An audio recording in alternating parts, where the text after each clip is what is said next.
इचलकरंजीतील प्रोसेसचं रासायनिक विषारी पाणी पंचगंगा नदीमध्ये सोडणं बंद करा, अन्यथा 3 जून रोजी कुरुंदवाडहून इचलकरंजी शहराला जाणारा पाणी पुरवठा रोखण्यात येईल असा इशारा आंदोलन अंकुशचे धनाजी चुडमुंगे यांनी दिला।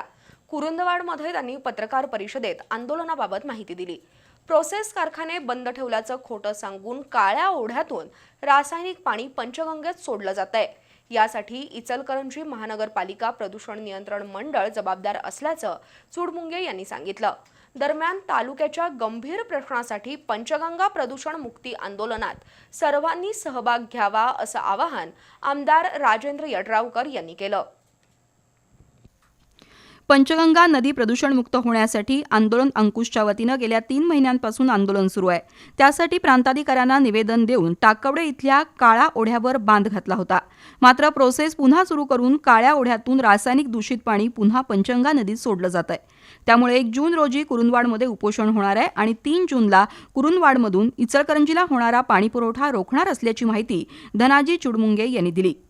कायद्याचं राज्य आहे, कायद्यानं त्यांना पालन करायला लागणार आहे आणि जर ते बेकायदेशीर वागणार असतील तर आम्हाला सुद्धा आता सहानुभूतीने त्यांचा विचार करण्याची आवश्यकता राहणार नाही।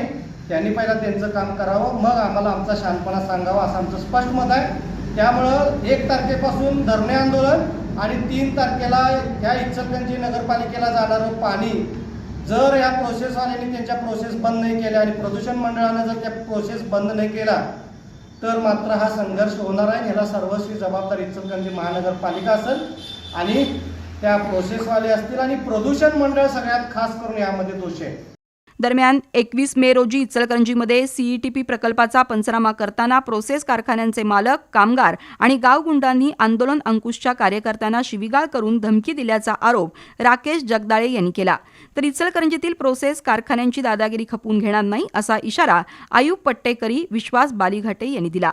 या पत्रकार परिषदेला प्रभाकर बंडगर, सुनील सावंत, गोपाळ चव्हाण, दीपक पाटील, बंडू बरगाले, अंकुश पाटील यांच्यासह कार्यकर्ते उपस्थित होते।